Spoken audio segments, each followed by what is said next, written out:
नमस्कार। ANB news में आपका बहुत बहुत स्वागत है। मैं हूं नवीन पांडे। हरियाणा और पंजाब के बीच शंभू बॉर्डर पर 13 फरवरी से बैठे किसानों के आंदोलन के 200 दिन पूरे हो गए हैं। इस मौके पर एक बार फिर कई राज्यों से आए किसानों का आज जमावड़ा लगा और बड़े आंदोलन की तैयारियां की गई। ओलंपियन विनेश फोगाट भी आज शंभू बॉर्डर पहुंची और सरकार से बड़ा दिल दिखाने की अपील की। किसान नेता सरवन सिंह पंधेर की अगुवाई में हुई किसान जत्थेबंदियों की बैठक में 15 सितंबर को हरियाणा के जींद में और 22 सितंबर को पीपली में महारैली करने का ऐलान किया गया। पंधेर ने कहा, आंदोलन शांतिपूर्ण तरीके से चल रहा है और सरकार हमारे संकल्प की परीक्षा ले रही है। सवाल यह है, क्या रैलियों के जरिए किसान अपनी मांगों को लेकर सरकार पर दबाव बढ़ाने की तैयारी कर रहे हैं? बीजेपी आरोप लगा रही है, हरियाणा चुनाव को देखते हुए किसान नेताओं की सक्रियता बढ़ने लगी है, लेकिन हम भी तैयार हैं। उधर किसानों ने कहा, हरियाणा सरकार गिराएंगे, उसके बाद दिल्ली का रास्ता खुलवाएंगे। बड़ा सवाल यह भी है कि जब किसानों की मांगें जायज हैं तो फिर सरकार उनसे बातचीत क्यों नहीं शुरू करती? क्या किसान आंदोलन पार्ट 2 शुरू होने वाला है? ये फिर केवल हरियाणा चुनाव तक ही सीमित रहेगा? इन्हीं सवालों पर चर्चा करेंगे। हमारे साथ कुछ खास मेहमान जुड़े हुए हैं, उससे पहले देख लेते हैं क्या कुछ चल रहा है।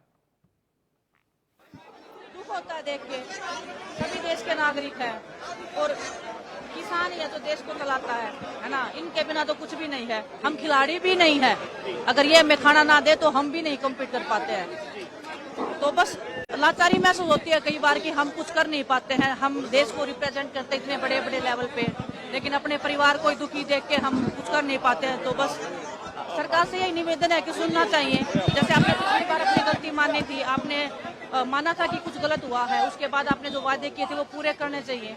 और ऐसे मतलब हमारा देश ऐसे उन्नति नहीं करेगा। अगर हमारे अपने लोग ऐसे सड़कों पे बैठे रहेंगे तो देश को भी नुकसान होता है इस चीज से। आपको लगता है कि 200 दिन कैसे पूरे हो गए, लगातार किसान मांग कर रहे हैं अपनी मांगों की बात करने के लिए, अभी तक इनकी मांगों को सुना भी नहीं गया, गौर भी नहीं किया। वही बहुत दुख की बात है, वही बहुत दुख की बात है कि 200 दिन हो गए हैं अभी भी बैठे हैं। लेकिन हौसला देख के मुझे ऐसे लग रहा है कि हौसला जू का तो है ना। जब लंबा कोई आंदोलन चलता है तो लोगों में एक उम्मीद टूटने लग जाती है, क्योंकि हम ऐसी जगह से निकले। जब हम दिल्ली में बैठे थे तो हमारे भी हौसले ऐसे होते था कि पता नहीं कब मानेंगे, है ना। लेकिन हौसला देख के ऐसे लग रहा है कि आज इन बॉर्डरों के ऊपर 200 दिन हमारे पूरे हुए हैं। हम लोगों का धन्यवाद दे रहे, जितनी बड़ी तादाद में आज पूरे पंजाब, हरियाणा और अन्य उत्तर भारत के राज्यों से लोग आए हैं। आपने देखा लाखों का इकट्ठ हुआ है। आंदोलन आगे बढ़ रहा है। 200 दिन में ना तो हमारे हौसले कम हुए, हौसले और बुलंद हुए हैं आज का इकट्ठ। और सरकार ये सामने लिखा पढ़ ले कि ये आंदोलन जीतने के बगैर खत्म होने वाला नहीं है। आज इन मोर्चों के ऊपर जो ऐलान हुए हैं कि हम 3 अक्टूबर को लखीमपुर खीरी और मोर्चे की मांगों को लेकर, जैसे एमएसपी, लीगल गारंटी कानून, किसान मजदूर की कर्जा माफी और अन्य मांगों को लेकर 2 घंटे 3 अक्टूबर को रेल रोको पूरा देश भर में करेंगे, 12:30 से लेके 2 घंटे के लिए। हरियाणा की स्थिति को लेकर, जो भी हरियाणा में इलेक्शन चल रही है उनको लेकर क्या रणनीति हो, किस तरह के सवाल जवाब हो, किस तरह का कार्यक्रम हो, दोनों फोरम अगली डेट का ऐलान करके, जगह का कन्वेंशन करके मीडिया के समक्ष, देश के समक्ष सारी बात रखेंगे। इसी के साथ साथ कल यूपी में महापंचायत है, अधिक से अधिक लोगों को पहुंचने की अपील कर रहे हैं। 15 को जींद में बड़ी महारैली हो रही है। सारा हरियाणा वासियों से बेनती है, अधिक से अधिक पहुंचे, इससे बड़ा इकट्ठ करें। 22 को पिपली में बड़ी महापंचायत होगी, उसके लिए सबको आह्वान कर रहे हैं कि अधिक से अधिक वहां पहुंचा जाए। पंजाब सरकार को लेके हम कह रहे हैं कि यहाँ सफाई का, बिजली का, सेल शुल्क का लेके पूरे प्रबंध नहीं है। आप 14 तक का अल्टीमेटम है, आप देखें, नहीं तो 14 को हम कार्यक्रम करेंगे। तो इस तरह के ऐलान आज मोर्चे में हुए हैं। मीडिया का भी धन्यवाद करते हैं जितने बड़ी ताकत। एएनबी न्यूज चैनल देख रहे हो आप और मैं हूं आपके साथ तेजिंदर चंदी। दोस्तों, शंभू बॉर्डर के ऊपर हम मौजूद हैं, जहां पर किसान मोर्चा चल रहा है और उसको 200 दिन है जो आज पूरे हो गए हैं। और 200 दिन पूरे होने के बाद जो दोनों बॉर्डर हैं, शंभू और खनौरी, उसके ऊपर किसानों ने बड़ा इकट्ठ किया है और केंद्र सरकार के खिलाफ किसान नारेबाजी कर रहे हैं। और जो मांग है एमएसपी के ऊपर गारंटी कानून बनाने की और जो अन्य मांग है उनको फिर से दोहराया गया है। जो तस्वीरें दिखा दूं आपको, बड़ी संख्या में महिलाएं किसान हैं, जो महिला किसान आगू हैं वो भी पहुंची हैं और बड़ी संख्या में और किसान हैं जो सभी राज्यों से आए हुए किसान यहाँ पर मौजूद हैं और केंद्र सरकार के खिलाफ नारेबाजी कर रहे हैं। तो इस वक्त हम शंभू बॉर्डर के ऊपर मौजूद हैं जहाँ पर ये विशाल इकट्ठ किया गया है और जो किसानों की मांगे हैं जिनको लेकर ये मोर्चा लगा था और इस मोर्चे को 200 दिन पूरे हो चुके हैं और 200 दिन पूरे होने के बाद एक बड़ा इकट्ठ दोनों बॉर्डर के ऊपर किया गया। तो शंभू बॉर्डर के ऊपर हम मौजूद हैं, तो हमारे साथ महिलाएं हैं, जो किसान महिलाएं वो मौजूद हैं, उनसे बातचीत करते हैं। 200 दिन पूरे हो गए आज, लेकिन यहाँ पर ही बैठे हो, दिल्ली जा नहीं रहे, तो क्या लगता है आने वाले समय में दिल्ली पहुंचेंगे या जहाँ पर ही ये धरना चलेगा? नहीं, हम दिल्ली पहुंचेंगे, बस बाकी 2 महीने का टाइम है। ये भाजपा सरकार गिराएंगे, खुद ब खुद ये रास्ता खुलेगा। ये भाजपा सरकार ने बिठाया ना, ये हरियाणा सरकार। तो हरियाणा सरकार कौन है? भाजपा सरकार ही है। तो 2 महीना अभी टाइम है उनके पास। अब इलेक्शन आने वाले हैं नवंबर में। ये भाजपा सरकार हम गिराएंगे, हमारा रास्ता खुद ब खुद खोलेंगे और हम जरूर दिल्ली जाएंगे, अपने फतेह जरूर करेंगे। जैसे हमने दिल्ली में 13 महीना पहले अपने बैठकर फतेह किया है, तो हो सकता है इसमें भी हमें टाइम लगे, लेकिन कोई बात नहीं, हम डटे हैं और डटे रहेंगे। अपना हक लेकर ही अपने घर लौटेंगे। और मैं 200 दिन से यहीं पर हूँ, मैं दिल्ली नहीं गई, मैं अपने घर नहीं गई, क्योंकि हमें अपना हक चाहिए। आने वाले नस्लों के लिए भी हक चाहिए। हम अपने इस बार अपना हक लेकर ही उठेंगे। ठीक है, तो अभी जो बीते दिन एक महिला किसान आगू के घर छापेमारी की गई है, जो जांच एजेंसी है NIA की, उसकी टीम को ने छापेमारी की है, तो लगता नहीं है अभी जो महिला किसान हैं उनके घर भी पुलिस, जो केंद्र की एजेंसियां हैं, वो पहुंच रही हैं? वो तो मोदी सरकार जो है वो बौखला हुए हैं, बौखला रहे हैं मोदी सरकार। वो अपने महिलाओं पे भी वो कहते हैं कि हमारे देश में महिलाओं को सम्मान देना चाहिए, बेटियों को सम्मान देना चाहिए, लेकिन जो बेटियों और महिलाओं के ऊपर जो सलूक कर रहा है, कोई बात नहीं, आज उनके घर हुए हैं, हो सकता है कल मेरे घर हो। इससे हम डरते नहीं हैं, इससे हम और हमारे लिए मजबूत बनेगा और महिलाएं आगे आएंगे। छापे मारो, क्या मिलेगा? कुछ नहीं है। हम खुद कर्जदार है किसान। हम तो बोल रहे हैं हमारा कर्ज माफ करो, हमारे जो किसान शहीद हुए हैं उनको मुआवजा दो, सरकारी हम तो मांग कर रहे हैं। हमारे घर में कुछ नहीं मिलेगा, सिर्फ मिट्टी के सेवा, क्योंकि हम मिट्टी से बने हुए हैं और मिट्टी में खेतीबाड़ी कर रहे हैं। हमारे घर में मिट्टी के सेवा कुछ नहीं मिलेगा। इस सरकार को वो भौखला गए हैं, कोई बात नहीं, आज उसके घर हुए, कल मेरे घर होगा, कल, लेकिन इससे हमारा और जागरूक बढ़ेगा और हम डटे रहेंगे, हम डरते नहीं है। ठीक है, तो एक हिमाचल प्रदेश की MP कंगना रनौत, वो भी एक महिला है, आप भी महिला हो, जो वो बयानबाजी कर रही है, वो क्या लगता है उस बयानबाजी के बाद जो माहौल बन रहा है खासतौर पंजाब पर, तो केंद्र सरकार को कोई सख्त कार्रवाई जो संसद मेंबर है वो उसके ऊपर लेनी चाहिए? क्या लगता है उसके जो बयान आ रहे? क्योंकि ये मोदी का ही सरकार है और वो बीजेपी में सरकार का है, उसमें क्या एक्शन लेंगे? अगर हाँ कोई आते हैं पार्टी, इसके बाद हो सकता है एक्शन लेंगे।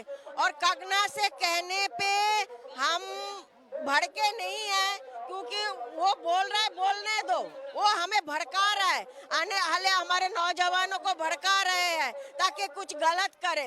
लेकिन मैं उन नौजवान कुड़ियों से कहना चाहती हूँ, कंगना चाहे कुछ भी बोले, आप भड़को नहीं, अपने कंट्रोल में रखो और हमारा जो मिशन है उसमें हमें कामयाब मिलना चाहिए, क्योंकि वो चाहते हैं, हमें भड़का रहे हैं ताकि हम कुछ और इससे अगला कदम करें, कुछ ऐसा करें ताकि ये जो है हमारे रास्ते से भटका दे। लेकिन हम भटकने वाले नहीं हैं और उनसे हम ये रिक्वेस्ट करते हैं, उसके कहने पे हमें जरूरत ही नहीं, वो भौंक रहा है, भौंकने दो, हमें अपना अगला मिशन देखना, अपने मंजिल तक जाना है। आखिरी मेरा सवाल है, अभी हरियाणा में इलेक्शन होगा, जम्मू कश्मीर में इलेक्शन होना है, तो क्या लगता है, आप कह रहे हो भी हरियाणा सरकार आगे नहीं जाने देती क्योंकि हरियाणा में भाजपा सरकार है, तो अगर हरियाणा में कांग्रेस सरकार आ जाती है तो क्या लगता है यह रास्ता कांग्रेस सरकार खोल देगी यहाँ से? बिल्कुल खुलना चाहिए। अगर कांग्रेस को बैठना है, इन किसानों के बीच में से उनको जाना है, और वो हमारे वादे खिलाफी नहीं कर सकते, क्योंकि राहुल गांधी ने कहा है कि एमएसपी कोई प्रॉब्लम नहीं है, एमएसपी मिलना चाहिए और उसको देना होगा। अगर कांग्रेस में अगर वादा खिलाफी करेंगे तो हम उसके लिए भी लड़ेंगे। और मुझे चाहे वो हिमाचल हो, चाहे वो कश्मीर हो, इस बार भाजपा सरकार जानी है। तो ये थे हमारे साथ महिला किसान आगू, जिन्होंने कहा है कि उनके हौसले पूरी तरह बुलंद हैं और वो यहाँ से नहीं हिलेंगे। और उन्होंने साथ ही कंगना रनौत की ओर से जो बयानबाजी की जा रही है उसकी भी निंदा की है। और इनका कहना है कि केंद्र सरकार जब तक उनकी मांगे है जो नहीं मानती, तब तक किसान यहाँ से नहीं हिलेंगे। तो कैमरा पर्सन संदीप के साथ तेजिंदर चंदी, एनबी न्यूज चैनल शंभू। तो जिस तरह से शंभू बॉर्डर पर आज पूरे दिन किसान इकट्ठा हुए और अगले आंदोलन को ऐलान किया उन्होंने, यहां से सवाल खड़ा होता है क्या किसान आंदोलन अब दूसरे पार्ट की ओर जा रहा है? हरियाणा चुनाव का ऐलान हो चुका है, आज उसकी डेट बदली गई है, 1 की जगह 5 अक्टूबर को जो वोटिंग होनी है, उसके मद्देनजर किसान आंदोलन एक बार फिर क्या जोर पकड़ रहा है। किसानों का कहना है कि जो शंभू बॉर्डर अंबाला में पड़ता है वहां हमारा रास्ता रोका गया है, अगर हरियाणा में बीजेपी की सरकार चली जाए तो वहां से जो हमें रोका नहीं जाएगा और फिर हम सीधे दिल्ली पहुंच जाएंगे। और किसानों की जो कोशिश है वो दिल्ली पहुंचने की है। इन तमाम मुद्दों पर चर्चा करेंगे और हमारे साथ कुछ खास मेहमान जुड़े हुए, उनके पास चलते हैं, बातचीत का सिलसिला शुरू करते हैं। प्रदीप भटनागर जी हैं, नेता बीजेपी का, आपका बहुत बहुत स्वागत है प्रदीप जी। राज शर्मा जी हैं, प्रवक्ता कांग्रेस का, आपका बहुत बहुत स्वागत है। स्वामी इंद्र हैं, किसान नेता, आपका बहुत बहुत स्वागत है। कंचन कुमारी जी हैं, राजनीतिक विश्लेषक, आपका बहुत बहुत स्वागत है। सबसे पहले स्वामी जी आपके पास आना चाहूंगा। किसान आंदोलन के 200 दिन पूरे हो चुके हैं और आज एक बार फिर बड़े बड़े ऐलान किए गए हैं। जींद में रैली करने वाले हैं, पीपली में रैली करने वाले हैं और ये कहा जा रहा है कि हरियाणा चुनाव को देखकर आप लोग एक्टिव हुए हैं, क्या कहिएगा? देखिए पंडित जी, पहली बात तो मैं आपके चैनल का धन्यवाद करता हूँ कि जो ग्राउंड जीरो से किसानों की तमाम बातों को लेके आप देश के समक्ष रखते।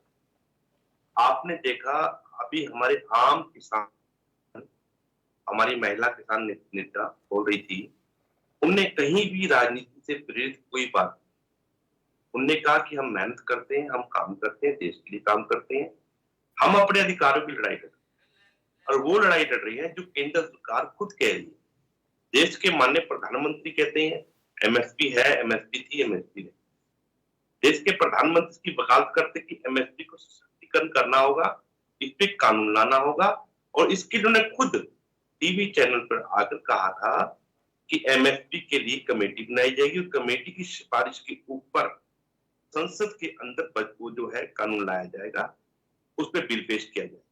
आप देख रहे हैं कि जब किसानों ने 13 महीने दिल्ली की दहलीज पर आंदोलन लड़ा और सरकार के इस वादे पर किसानों ने आंदोलन वापस लिया और स्पष्ट कर दिया था किसानों ने कि हम आंदोलन को समाप्त नहीं कर रहे हैं, हम इसको विराम दे रहे हैं, अगर आपने हमारी बातें नहीं मानी तो हमें कोई आंदोलन। जब केंद्र का चुनाव आया और सरकार ने कहीं भी पार्लियामेंट के अंदर इस बिल की चर्चा नहीं की, नहीं विपक्ष ने की। देखो, मैं दोनों को कटघरे में रखना चाहता हूं कि दोनों सत्ताधारी पार्टियां हैं, भले कांग्रेस हो भले बीजेपी। आज इन लोगों ने कहीं भी चर्चा नहीं की। जब देश का आक्रोश देश के सामने आया, आम जनता किसान आंदोलन में शामिल हुई, तो आज कांग्रेस को भी लगा कि मजबूती लगी कि देश के अंदर सत्ता पार्टी के सामने खड़ा हुआ है। आज किसानों की बदौलत कांग्रेस आपको बोलती नहीं रहा, इसमें कोई दो राय नहीं। इससे पूर्व कोई आंदोलन कांग्रेस की तरफ से नहीं किया। तो किसान जो आंदोलन लड़ रहा है वो देशवादी आंदोलन है, राष्ट्रवादी आंदोलन है, राजनीति से कहीं प्रेरित नहीं है। हम ना तो कांग्रेस की वकालत करते हैं, ना ही भाजपा की मुखालफत करते हैं।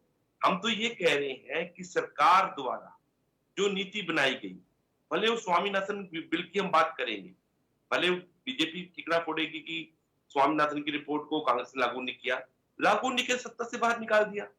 आज 10 साल का जो वनवास कांग्रेस ने लगभग काट चुकी है और 15वें साल में प्रवेश हो रही है, उसका मतलब क्या है? जनता की अगर आप आवाज नहीं सुनेंगे, स्वामी जी जो है किसान आंदोलन के बारे में जो बातें कही जाती हैं कि बहुत सारी आपकी मांगे ऐसी हैं जो प्रैक्टिकली संभव नहीं है। जो सरकार इस समय चल रही है, आपने अभी हिमाचल सरकार का देखा होगा, आर्थिक रूप से कमजोर हो गई है, वो वेतन तक नहीं दे पा रही है। तो जो अगर ये आपकी मांगे मान ली जाए तो केंद्र सरकार कंगाली की तरफ चली जाएगी। तो सारी मांगे तो मान नहीं सकती वो। एमएसपी पर जो है हरियाणा सरकार ने एमएसपी मांग ली आपकी, राज्य सरकारें एमएसपी पे कानून बनाएंगी ये कहा गया है। अब बहुत सारी 13-15 मांगे जो आपकी बड़ी बड़ी हैं, उसमें जो मुख्य मांगे हैं वो सरकार के सामने रखिए आप लोग।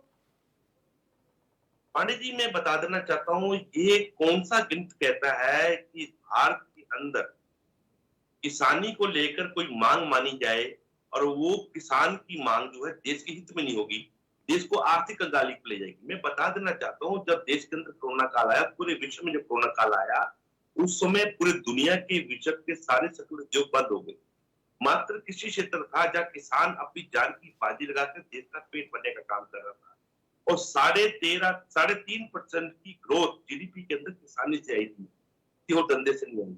और मैं बता देना चाहता हूं, हरी क्रांति से पूर्व भारत के अंदर 20% का हमारा जीडीपी के अंदर, जब सरकारी शिकंजे में हम फंसे, जब तक हम स्वतंत्र थे हमारे को कोई दिक्कत नहीं थी।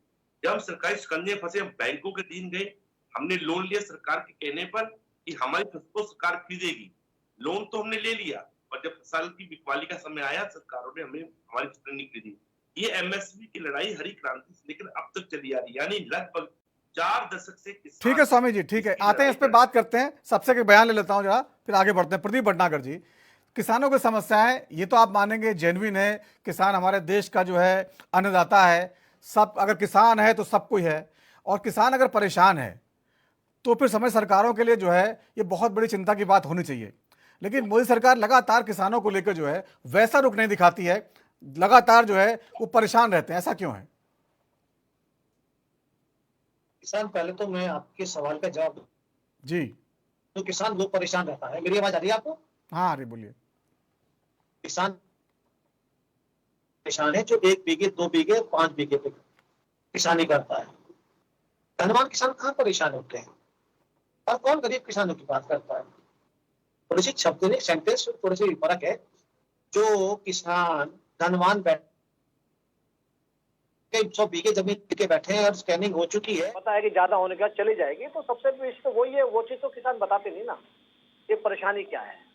मैं पूछना चाहता हूँ कि किसानों के आंदोलन की बात अगर किसान आंदोलन बैठा है करके तो अच्छी बात है जी, मैं इसको नहीं कहूंगा कि आपको अधिकार है और आपको पूर्ण अधिकार से बैठना भी चाहिए, मगर ये अधिकार नहीं है जो लोग रोड टैक्स और हाउस टैक्स दे रहे हैं, आप उनका भी रास्ता रोक दे। पहले चीज आप उड़ीसा के किसानों की क्यों नहीं बात करते? आप बिहार के किसानों की क्यों नहीं बात करते? आप पश्चिम बंगाल के किसानों की क्यों नहीं बात करते? आप महाराष्ट्र के किसानों की क्यों नहीं बात करते?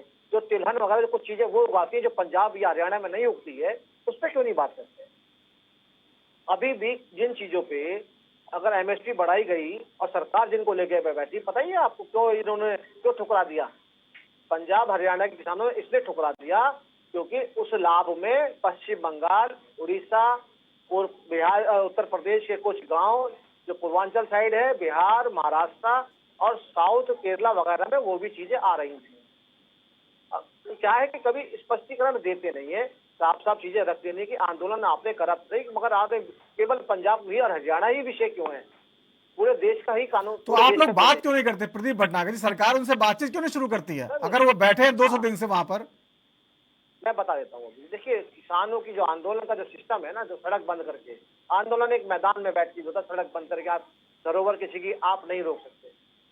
और है इनके आंदोलन के बाद इनकी चीजों को जब मानी गई, उन शर्तों को, जिन चीजों पे एमएसपी की बात और गारंटी दी गई, चाहे वो ज्वार हो चाहे रागी हो, आज जो है गेहूं भी 2300 रुपए कर दिया गया है। 5.35 उससे बढ़ाया गया है, जो 1900 रुपए था 2300 रुपए कर दिया गया है। ऐसा नहीं है, मगर कहानी क्या है ना, क्योंकि कांग्रेस जिस प्रकार से पंजाब सरकार इनके पीठ के पीछे राजनीति करना चाहती है, वो चीज समझने वाली है। ये वो किसान नेता बैठे हैं जो पिछले पंजाब और हरियाणा में विधानसभा चुनाव लड़े थे मैदान में। और मैं पिछले भी जब आंदोलन चला और शुद्ध शाकाहारी आंदोलन चला दिल्ली के बॉर्डर पे, मगर आपने देखा उसमें किस तरह सरकार को बदनाम करने के लिए क्या बोला गया, ये आतंकवादी और क्या क्या बोल रहे हैं। एक का भी स्टेटमेंट नहीं सुना सकते आप। और हमने सबने देखा कि मीडिया को घुसने नहीं दिया जाता था, पुलिस को घुसने नहीं दिया जाता। हमने भिंडरवाला के ही पोस्टर देखे हमने वहां पे लगे हुए। मगर कांग्रेस ने बहुत बढ़िया तंदूर पर रोटी सेकनी चाहिए, आम आदमी पार्टी ने भी सेकनी चाहिए, अपने कैंप भी लगाए खाना खिलाने के लिए इनको, मगर इनके हक खिलाएंगे। मैं धन्यवाद करता हूँ मैं किसान नेता बैठे कि लोकसभा लगी, किसी ने भी बात नहीं करी किसान की। ठीक है, और यहाँ तक कांग्रेस ने कह दिया कि किसान जो है लोकसभा में, ठीक है, बात कर लेते हैं। किसान कांग्रेस के नेता बैठे हैं, बात कर लेते हैं। राज शर्मा जी, लगातार देखिए आप लोग किसानों को जो है ये आरोप लगते हैं कि भड़काते रहते हैं, क्योंकि हरियाणा का चुनाव सामने है और आपको अपनी जीत वहां दिखाई दे रही है, क्योंकि 10 साल की एंटी इनकम्बेंसी है और आप लोग उसको पूरा फायदा उठाने के लिए किसानों का इस्तेमाल करने को तैयार हो गए। ये आरोप सही है? छोटा सा और एक मेरा निवेदन है, एक बहुत छोटा निवेदन जी।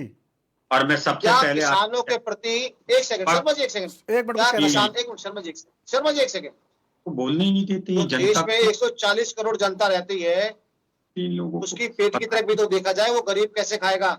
जिस तरह संख्या बढ़ रही है, उनसे भी तो एक बार आप उनसे भी तो पूछ लीजिए कि आपको महंगाई तो नहीं लगेगी? क्या किसानों ने एक बार जनता की तरफ मुंह करके देखा जो खाएंगे? इसका जवाब मैं एक बार केजरीवाल जी की तरफ पूछ लीजिए। ठीक है प्रदीप जी, आपको जवाब मिल रहा है। प्रदीप जी, ठीक है प्रदीप जी, आपने किसानों के ऊपर ठिकरा फोड़ने की कोशिश की। हम बता देना चाहते हैं, एमएसपी की खरीद पीडीएस के अनाज के लिए होती है, बता देना चाहता हूँ।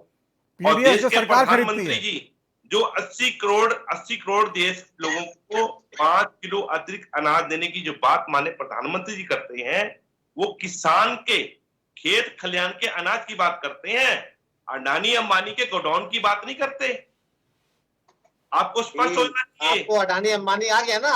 बिल्कुल आ गया। क्या मुझे तो ये बता दीजिए, ये 7,280 रुपए सूरजमुखी के बीज क्यों हो गए? अभी पहले तो 6700 रुपए थे। मिलता है प्रदीप भाई, इस देश के होता है।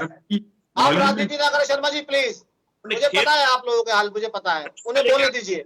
आप क्या बता, डॉक्टर हो क्या, आप हेडमास्टर हो? नहीं हो रही, अनाज उठाया क्यों नहीं जा रहा? लाखों मैट्रिक टन अनाज जो है मंडियों में आके बर्बाद होता है। वो आप लोगों की कारगुजारी। ये भी तो बताइए साहब, पंजाब और हरियाणा के दलाल जो थे, जो अनाज खरीदते थे, वो बेरोजगार हो गए। मूंगफली के आटे को तो बताइए ना जनता को बैठ के। किसान से आप 2 लाख दलाल थे हरियाणा पंजाब के, जो धान और किसान जो किसान से खरीदते थे, वो बेरोजगार हो गए दलाल। ठीक है प्रदीप जी, सुन लीजिए प्रदीप, जवाब सुन लीजिए भाई। राज शर्मा जी बोलिए।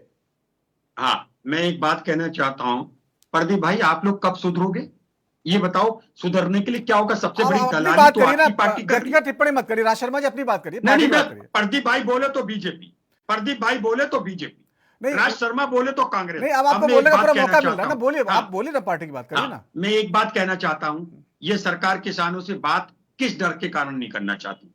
ऐसा इनके अंदर क्या भय है जो ये बात नहीं करना चाहती? और इन लोगों को जरा सी भी शर्म नहीं आती?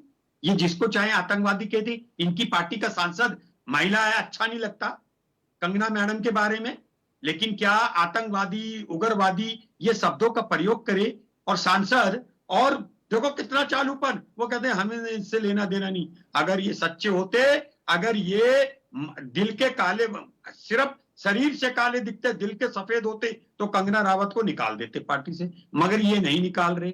और मैं एक बहुत ही सटीक बात कहना चाहता हूं कि पांडे जी, इन्होंने सबसे बड़ी गलती जो है, ये देश की जनता को, देश के किसानों को ये नागरिक समझते ही नहीं है।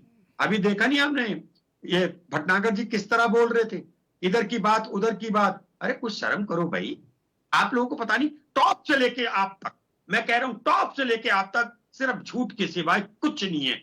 ये सिर्फ देश को बर्बादी की ओर ले जा रहे हैं। और मैं आज बताऊं, शनिवार का दिन है, मैं तो हनुमान जी से एक दुआ करता हूं कि देश को बर्बाद होने से पहले इस पार्टी का नेस्ता मूंद कर दो इसको चारों राज्यों में हरा दो, राज शर्मा नहीं तो जी, ये राज देश के शर्मा जी, किसानों ये को खा भावनात्मक जाएगा। बातें हैं। किसानों के लिए क्या कर सकते भाई, हैं हम ये तो- बताइए। किसानों अरे हम तो हरियाणा नहीं, चुनाव आप जो किसानों जीतेंगे तो की- क्या करेंगे? रास्ता खोल देंगे आप मेरे दिल्ली नेता जाने ने का? क्या कहा था? मेरे नेता जननायक विपक्ष के नेता राहुल गांधी जी ने क्या कहा था? हम किसानों की मांगे पूरी करेंगे। अगर हमने कहा था उनका कर्जा माफ करेंगे, हमने कर्जा माफ किया। मनमोहन सिंह के जमाने में हमने किसानों से बात करी। अरे आप किसी को कुछ दे नहीं सकते, प्यार से बोल तो दो, शर्म नहीं आ रही है? हम किसानों से बात करेंगे, बैठ के मिनिमम कॉमन प्रोग्राम के तहत उनकी समस्याओं का निपटारा करेंगे। और क्या करें बताइए? और वहां पे आप बैठे हैं, आप सूट बूट पहन के पुतिन के पास जा रहे हो, लेकिन किसान से बात करने की आपको फुर्सत नहीं मिली है। इस बात से दुख चल रही है। आप किसान से क्यों नहीं जाते प्रधानमंत्री जी? गृह मंत्री जी क्यों नहीं जाते? अच्छा बताओ भटनागर साहब, आप लोग टीवी में बड़ा बड़े रसगुल्ला बोलते हो, हैं किसानों को ब्लेम करते हो, क्यों क्यों नहीं बात करते आप? और मैं आपको कह रहा हूं पांडे जी, एक मिनट पांडे जी, आपने पूछा हम किसानों की मांगो। प्रदीप जी आप सुन पहले लीजिए, मेरी बात सुन सुन लीजिए। लीजिएगा। नहीं, मैं 10 साल से सरकारी अभी नौकरी अभी है। मौका दूंगा प्रदीप जी, अभी आऊंगा आपके पास। अब मैं प्रदीप जी आऊंगा। अच्छा, अब मैं जवाब दूं ना दूं? प्रदीप जी आऊंगा आपके पास। मैं अभी जवाब अभी दे रहा सुन तो हूं। लीजिए, पूरी बात सुन लीजिए। मैं जवाब दे रहा हाँ हूं। बोले राज जी, बोलिए। मैं कह रहा हूं, हाँ 2014 से पहले हमारी सरकार की, हो सकता है कुछ ऐसी गलतियां हो गई होंगी, सरकार ने इनको चुना। मैं धन्य करता हूं इस देश के वोटरों का कि इन्होंने इस बीजेपी सरकार को चुना, वरना इन बहरूपियों की जो चाल है, इन बहरूपियों की जो अंदर बात देश को खोखला करने की, किसानों को खोखला करने की थी, वो कोई पब्लिक ना जानती। अब ठीक है, अब सामने आ गया। अब बताइए ये हार रहे नहीं हार रहे? भाई एक बात बताइए, आप कह रहे ये जीत गए, साइनिंग इंडिया भी तो इनका बलर हमने ही किया था। जब इनके अंदर घमंड था कि 4 से 5 महीने पहले चुनाव करा दिया था, हम भी तो 2 टर्म लगातार आए।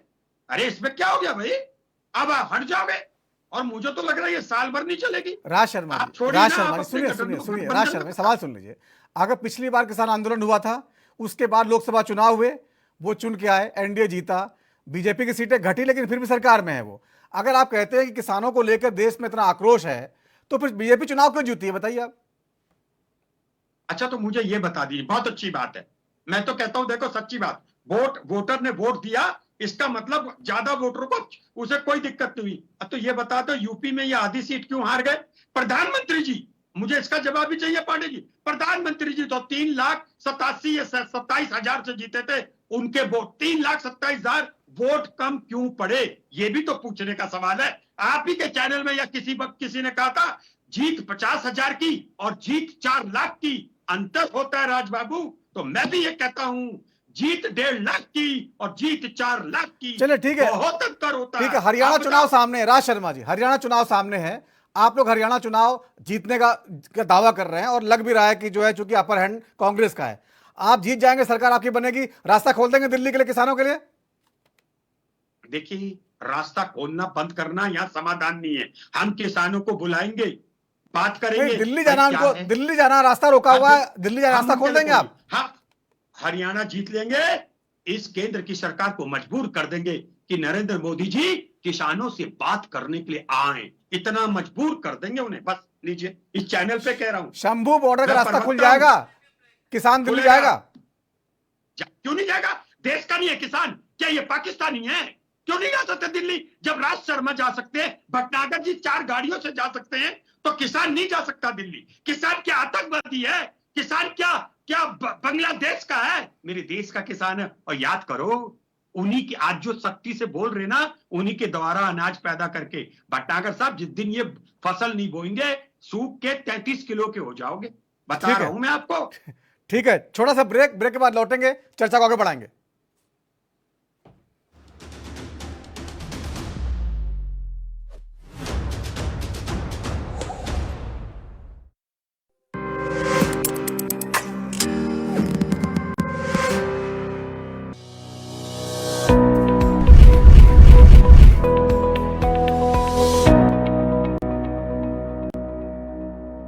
ਮੁੱਖ ਮੰਤਰੀ ਭਗਵੰਤ ਸਿੰਘ ਮਾਨ ਜੀ ਦੀ ਉਸਾਰੂ ਸੋਚ ਦੇ ਨਾਲ ਪੰਜਾਬ ਅੰਦਰ ਖੇਡ ਸੱਭਿਆਚਾਰ ਨੂੰ ਉਤਸ਼ਾਹਿਤ ਕਰਨ ਦੇ ਉਦੇਸ਼ ਦੇ ਨਾਲ ਖੇਡਾਂ ਵਤਨ ਪੰਜਾਬ ਦੀਆਂ ਸ਼ੁਰੂ ਕੀਤੀਆਂ। ਹੁਣ ਤੱਕ 2 ਵਾਰ ਹੋ ਚੁੱਕੀਆਂ ਖੇਡਾਂ ਵਤਨ ਪੰਜਾਬ ਦੀਆਂ ਨੂੰ ਪੰਜਾਬ ਵਾਸੀਆਂ ਤੇ ਖਿਡਾਰੀਆਂ ਦਾ ਭਰਵਾਂ ਹੁੰਗਾਰਾ ਮਿਲਿਆ। मैं खुद एक बहुत बड़ा स्पोर्ट्स लवर हाँ, मैं खेडां नूं प्यार करदा। मैं चाहुंदा कि खिडारी जिहड़े ने जदों खेड रहे होण उन्हां नूं कोई घर दी चिंता ना होवे, खाण पीण दी रोटी पानी दी चिंता ना होवे, उन्हां नूं अपने परिवार दी आर्थिकता दी चिंता ना होवे, तां ओह वधिया खेडणगे। ਹੁਣ ਇਹਨਾਂ ਦਾ ਸੀਜ਼ਨ ਤੀਜਾ 29 ਅਗਸਤ 2024 ਨੂੰ ਸੰਗਰੂਰ ਤੋਂ ਸ਼ੁਰੂ ਹੋ ਜਾ ਰਿਹਾ। ਆਓ ਆਪਣੇ ਬੱਚਿਆਂ ਦੇ ਨਾਲ ਇਹਨਾਂ ਖੇਡਾਂ ਦੇ ਵਿੱਚ ਹਿੱਸਾ ਲਈਏ। ਕੀ ਹੋਇਆ ਜੇ ਪੱਤ ਚੜਾਈ, ਤੂੰ ਅਗਲੀ ਰੁੱਤ ਵਿੱਚ ਯਕੀਨ ਰੱਖੀ, ਮੈਂ ਲੱਭ ਕੇ ਲਿਆਉਣਾ ਕਿਤੋਂ ਕਲਮਾਂ, ਤੂੰ ਫੁੱਲਾਂ ਜੋਗੀ ਜ਼ਮੀਨ ਰੱਖੀ। ਫੁੱਲਾਂ ਜੋਗੀ ਜ਼ਮੀਨ ਅੱਜ ਮੈਂ ਦੇਖੀ ਇੱਥੇ ਬਹੁਤ ਸੋਹਣੇ ਫੁੱਲ ਖਿੜਨਗੇ।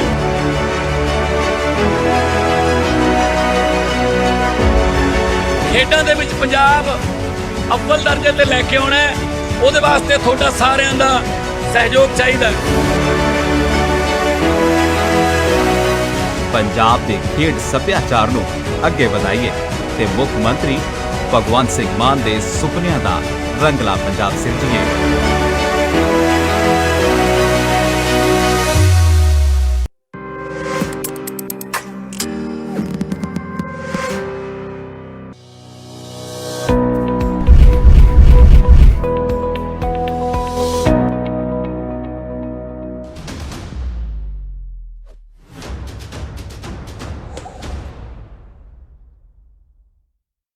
और ब्रेक के बाद राजधर में एक बार फिर आपका स्वागत है। आज बात कर रहे हैं किसान आंदोलन के 200 दिन पूरे हो चुके हैं।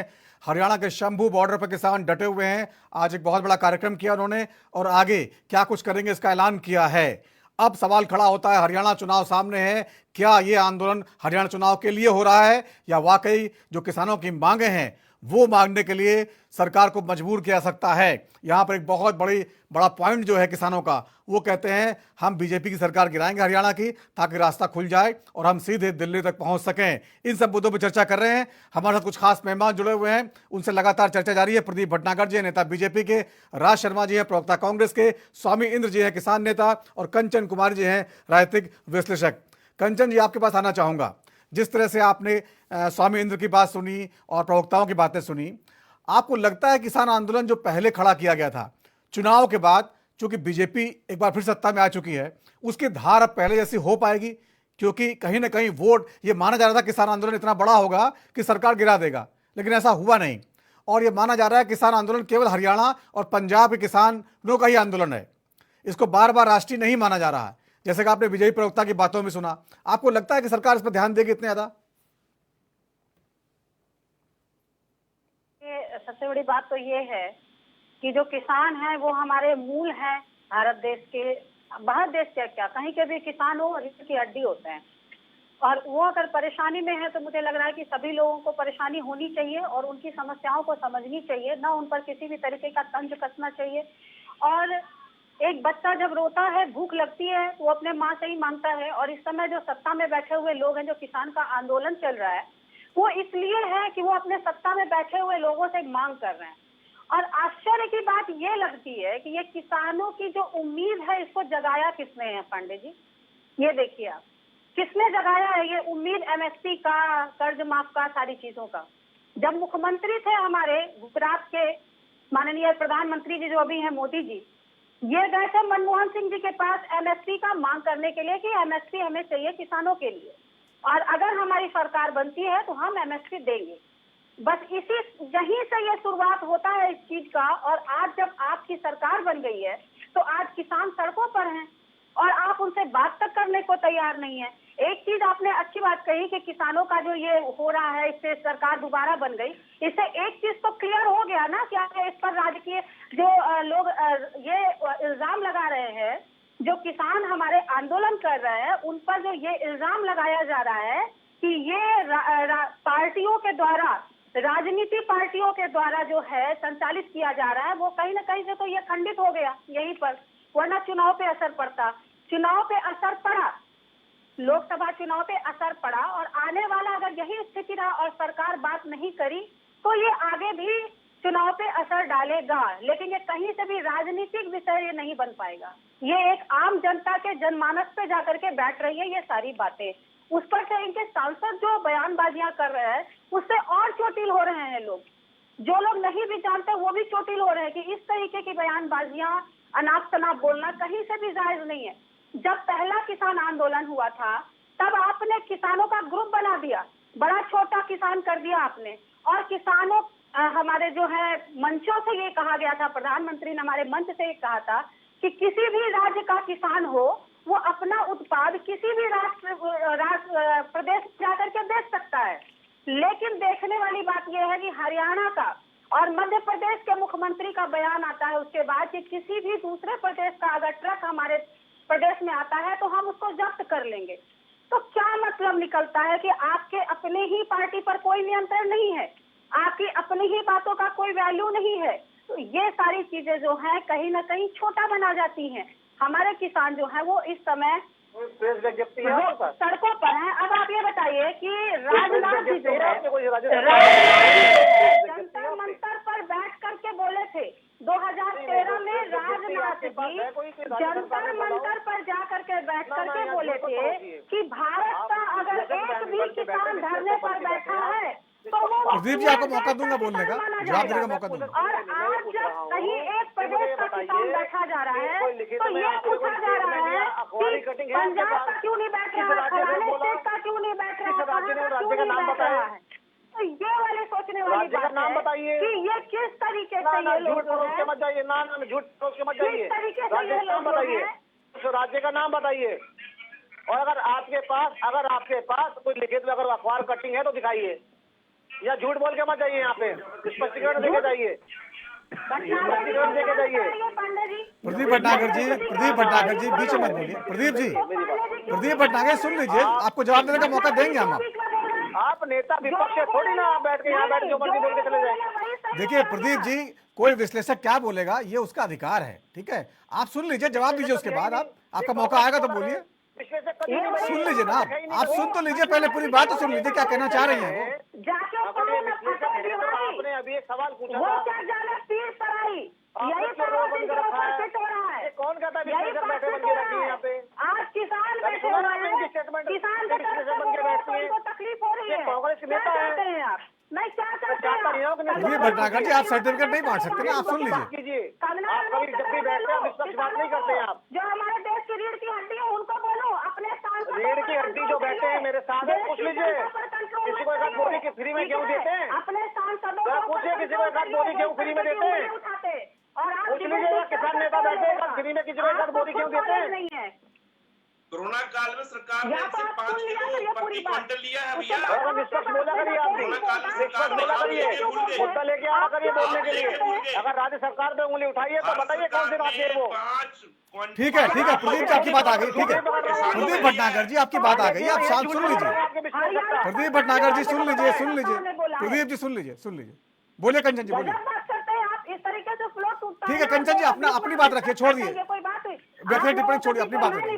आपका झूठ पकड़ा जा रहा है, पानी पीने का जा रहा है। एक तो सरकार किसान से बात नहीं कर रही है, सरकार किसान से बात नहीं करने जा रही है। अभी तक कोई टीम गठित नहीं किया गया है कि किसान बात क्यों किसान बात नहीं करना चाह रही है।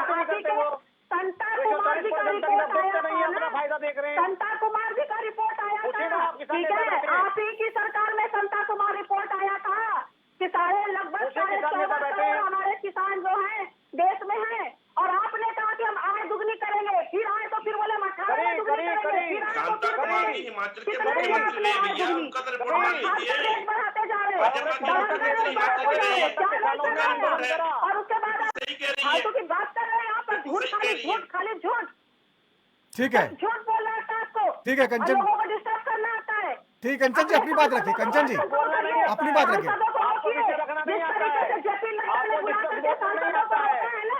जिस तरीके से जेपी नड्डा को बुलाया गया उसी तरीके से आप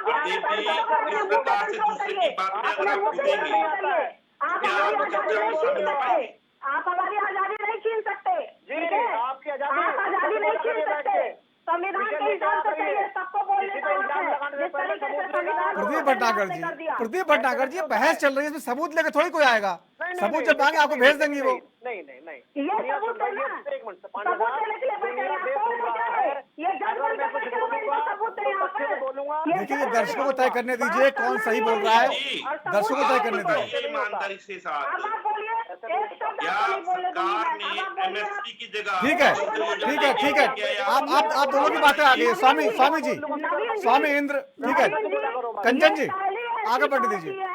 बीजेपी सरकार एक ऐसी सरकार है जिसमें सबसे ज्यादा कोर्ट को हस्तक्षेप करना पड़ा है। इसी तरह इनको आदत पड़ गई है जज बनने की, कि हमको सबूत दीजिए। तो ये आप एक तरफा बोल रहे अरे हो। आपको बोलना है, आप पहले सहूर सीखिए, तो दूसरे को सहूर सिखाइएगा। आप कांग्रेस चलिए समर्थक ठीक हो ना, है, इस पर से नहीं अगर बोलते ना, देश कॉलर के बन के बैठते किसानों आप की यहाँ पे। बात करना है, इस पर से कांग्रेस आप की जो ना बोला करो, भाई मैं किसान प्रवक्ता समर्थक मंजूर है। हूँ। सॉरी, कोई दिक्कत किसान नहीं है, समर्थक मैं तो हूँ होना कांग्रेस की चाहिए। प्रवक्ता, आप कांग्रेस मैं हूँ समर्थक हो, कांग्रेस की बोलो ना। प्रवक्ता। अगर आपसे सवाल पूछना कांग्रेस की प्रवक्ता कहलाता है तो कोई दिक्कत नहीं है। मैं सवाल पूछूंगी, वो तो है ही आप, वो तो है ही आप किसान नेता। सॉरी, आप वो तो हो ही आप, कांग्रेस नेता तो हो ही आप। जवाब दो ना, इससे बच के थोड़े निकल आप तो जाओगे। हो ही आप, किसान के समर्थक हो ही आप। जवाब है, अरे भाई, जवाब कांग्रेस नहीं समर्थक तो आप हो ही। है, जवाब नहीं आपके पास, खाली सारे जिले जवाब को है मेरे इधर पास। उधर बरगलाना सारे है। जवाब प्रदीप जी सुन लीजिए। प्रदीप जी, झूठ बोलते जा रही हैं यहाँ बैठ के। झूठ सच का फैसला दर्शक करेंगे, आप और हम नहीं करेंगे ना। बच्चों पे नहीं बोलती हैं। एमएसपी का आग किसने लगाया था? एमएसपी का आग किसानों के दिमाग में एमएसपी दी भी हमने, एमएसपी हमने दी भी। पंजाब के किसान ही क्यों बैठे हैं? देश का किसान क्यों नहीं देख रहे देश की तरफ? आप किसानों को पंजाब हरियाणा किसान ही क्यों देख रहे हैं? पूरे देश के किसानों की बात क्यों नहीं हो रही है? गरीब किसान की बात क्यों नहीं हो रही है? तो पूरे देश 2 बीघा 4 बीघा किसानों की बात क्यों नहीं हो रही है? तब आपके लिए नहीं दिखा कि 1,50,000 ठीक है, ठीक, कंचन जी, ठीक है। कंचन जी, आपकी बात भी आ गई है। प्रदीप जी, आपकी बात भी आ गई है। स्वामी इंद्र, आपके पास आना चाहूंगा। स्वामी जी, जिस तरह से देखिए समस्याएं जो हैं, पहले आपने अपने वक्तव्य में बताया कि किसान वहां पर क्यों बैठा है। ये जो समस्या का समाधान है, सरकार से आप क्या चाहते हैं? क्या बातचीत करना चाहते हैं, या जो है अपनी मांगों को लेकर आप अड़े हुए हैं? 12-15 मांगे मैं पढ़ रहा था आपकी हैं, मुख्य मांगे उसमें कौन कौन से हैं, इस पर सरकार जो है ध्यान दे, आप चाहते हैं? देखिए पांडे जी, बिल्कुल साधारण सी सिंपल सी बात है। हम अपनी मेहनत का हक मांगना चाहते हैं। हम जो मेहनत करते हैं वो हमें स्वामीनाथन की रिपोर्ट के मुताबिक देते हैं, और स्वामीनाथन की रिपोर्ट सरकारी रिपोर्ट है। ये किसी भाजपा या कांग्रेस की रिपोर्ट नहीं है, ये भारत सरकार की रिपोर्ट है। और देश के प्रधानमंत्री खुद कहते हैं एमएसपी है, एमएसपी थी, एमएसपी रहेगी। ये एमएसपी खाली पंजाब हरियाणा के लिए मांग रहे हैं। प्रदीप जी भटकाने की कोशिश कर रहे हैं पैनल को और देश की जनता को। प्रदीप जी, एमएसपी जब भारत में लीगल गारंटी होगा, वो बिहार के किसान को ही मिलेगा, वो उत्तर प्रदेश किसान को ही मिलेगा, वो मध्य प्रदेश किसान को ही मिलेगा। ये जो आप चोर का रास्ता निकालते, चोरी का रास्ता निकालते, भावांतर योजना, भावांतर जो आप लाते हो वो एमएसपी खा जाती है। जैसे हरियाणा के अंदर किसान अपनी फसल लेके आया कि मैं सरसों लगाई है मैंने, और सरसों का भाव 400 रुपए था। सरकार ने कहा हम 4,000 की दिवाली करेंगे, सिर्फ 4,000 रुपए देंगे, बाकी जो है भावांतर में रिकवरी हो जाएगी। तो 4,000 रुपए का सरकार ने जब बाजार का रेट निकाला 200 वाली सरसों का, सूरजमुखी का, और उसको आपने मात्र 1,000 रुपए की जो आप भावांतर दे रहे हैं कि 5,000 में आप ले जाइए, तो किसान को घाटा कितना हुआ? 1,400 रुपए। 1,400 रुपए की भरपाई आप कैसे करेंगे बताइए? ऊपर से आप किसान की फसल को लेते समय कैपिंग लगाते हैं कि प्रति एकड़ हम 8 क्विंटल ही सरसों या सूरजमुखी लेंगे, तो जिस किसान के खेत में 13 क्विंटल 14 क्विंटल सरसों या सूरजमुखी होती है, वो अपनी फसल कहां डालेगा, किसको देगा? मैं बताना चाहता हूँ, देश के अंदर महंगाई बढ़ने वाली नहीं किसानी की वजह से। अगर किसान को आप उसका अधिकार दे देंगे, हाँ, उल्टा काला बाजारी देश में खत्म होने वाली, क्योंकि आप जो संरक्षण कर रहे हैं एमएसपी ना देकर, वो काला बाजारी का संरक्षण कर रहे हैं। सरकार सवाल हम सर मैं कुछ पूछ सकता हूं किसान से प्रदीप जी सुन लीजिए, पहले फिर आता हूँ, के पास आता हूँ। 10 रुपए किलो टमाटर लिया गया है, तो देश में 400 रुपए किलो टमाटर नहीं बिकता। आज देश में 13 रुपए किलो लिया गया, 2 रुपए किलो लिया गया। आज देश में लहसुन 250 से लेकर 400 रुपए किलो बिक रहा है। किसके बदौलत बिक रहा है? लीगल गारंटी नहीं है। तो दलाली का पैसा आ रहा है, सब बात कर रहे हो आप लोग। का भला होने वाला नहीं। सुन लीजिए, स्वामी जी बड़ी इंपॉर्टेंट बात बता रहे हैं। प्रदीप जी सुनिए, ये कृषि ऐसा असंगठित क्षेत्र है जहां पर देश के अंदर 65% लोगों को रोजगार मिलता है। अगर ये संगठित हो जाए, ये देश के केंद्र बिंदु में आ जाए, तो देश में बेरोजगारी ही खत्म होगी। आप देश के अंदर बेरोजगारी खत्म नहीं करना चाहते, आप युवाओं को बेरोजगार करना चाहते हैं। उसका एक उदाहरण है अग्निवीर। जब देश का युवा मेहनत करके खून पसीना बहाकर देश की रक्षा करने के लिए अपने प्राणों की आहुति देने के लिए तैयार है, उसके बलिदान को भी आपने मात्र 4 साल के लिए आंक दिया और उसमें कोई बेनिफिट नहीं। तो इससे पता लगता है कि उस अग्निवीर को आप देश के शहीद का दर्जा तक नहीं देना चाहते, उस शौर्य को। तो इससे पता लगता है कि आप देश के युवाओं को और देश की जनता के साथ आप खिलवाड़ कर रहे हैं, एक सोची समझी शादी।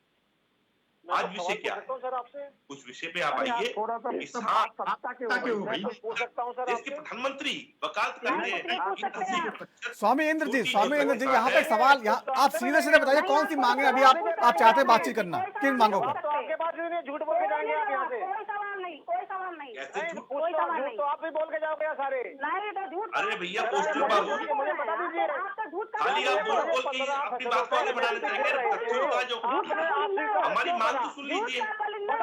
प्रदीप जी मांग सुन लीजिए, मांग बता रहे हैं। प्रदीप जी मांग सुन लीजिए। कंचन जी, कंचन जी, आपको लीगल कंचन जी, कंचन जी, सच भी बोलता है, लेकिन आपको लीगल गारंटी देने में क्या दिक्कत है? प्रदीप जी, प्रदीप जी सुन लीजिए, इंपॉर्टेंट बात है प्रदीप जी, बहुत महत्वपूर्ण बात है, सुन लीजिए। निर्मम किसान की कंचन जी सुन लीजिए, कंचन जी सुन लीजिए, कंचन जी सुन लीजिए, सुन लीजिए। स्वतंत्र पत्रकार तक को मारा गया।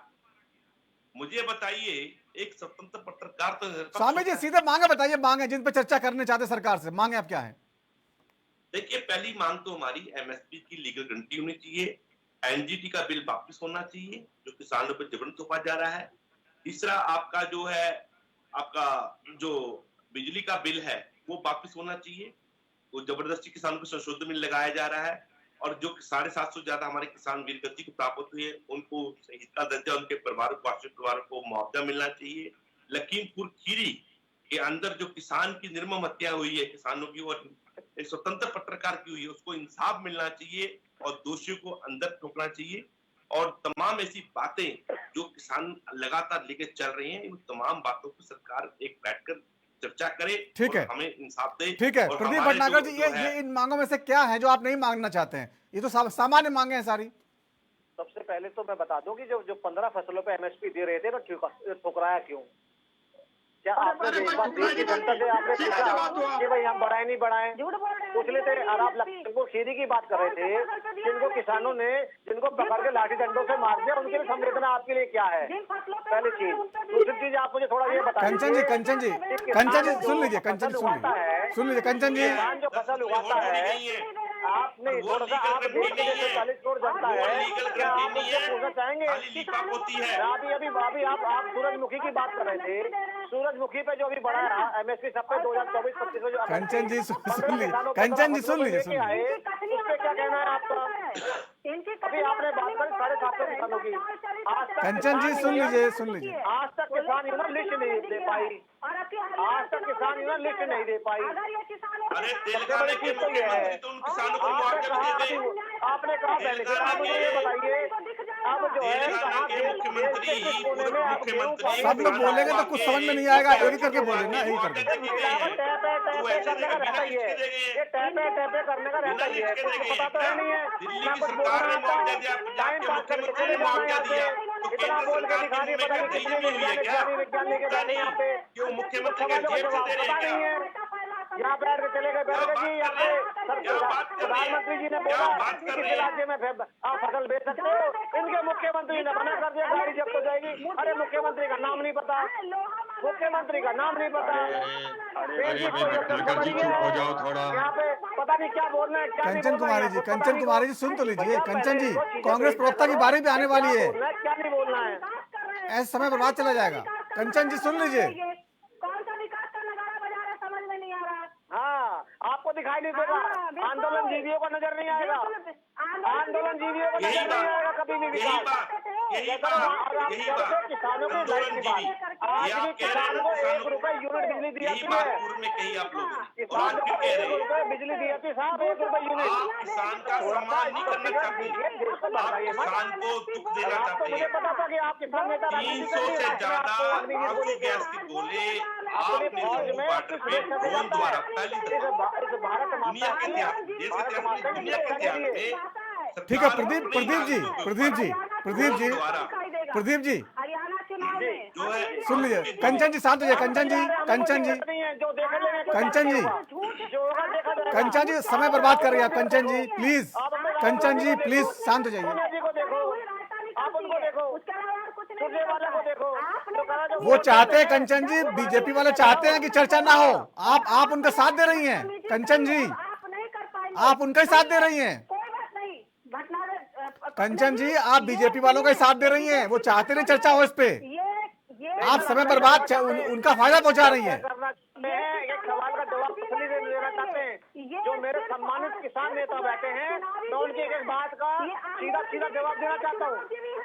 मेरे सम्मानित किसान नेता मेरी बात से संतुष्ट हो, मैं ये चाहता हूँ। यहाँ आपके चैनल में बैठ के बोलना, मगर जो आंदोलन जीवी जैसे लोग बैठे हैं, राहुल गांधी जैसे के साथ जो समर्थन आप कर रहे हैं, ये लोग ऐसे हैं कि ये ना तो बोलने देंगे ना बोलेंगे। गड़बड़ गड़बड़ गड़बड़ गड़बड़ गड़बड़ गड़बड़ गड़बड़ बोलने का मतलब है बस। एक मिनट राज शर्मा जी बोलिए, राज शर्मा जी बोलिए, ठीक है बाकी लोग शांत। राज शर्मा जी का नंबर है, ठीक है राज जी बोलिए। मुझे बड़ी शर्म आ गई कि बेटी जलाओ पार्टी का चरित्र देखो यहाँ पे दिख गया। मैं भटनागर जी आप मत बोलो, आपकी पार्टी एक्सपोज हो रही है, आपकी पार्टी एक्सपोज हो रही है। आप महिला विरोधी मैडम को समझाओ, हम लोग राहुल गांधी ना देश बने, में महिलाओं को देवी का रूप माना जाता है और आप इतना शर्मा जी मैडम को समझाओ कि राहुल गांधी की तरह सीधे नेता बने, नेता विपक्ष बन के एक बालक वाला काम ना करें, गंभीर बने। आपने ये सिद्ध कर दिया, ठीक है किसानों की समस्याओं को लेकर जो आप लोगों ने चर्चा की, जो राय रखी, बहुत बहुत धन्यवाद चर्चा इस कार्यक्रम में शामिल होने के लिए। तो राजधर्मा जितना ही वक्त छोटे से ब्रेक का है और ब्रेक के बाद भी खबरों का सिलसिला जारी रहेगा। नमस्कार।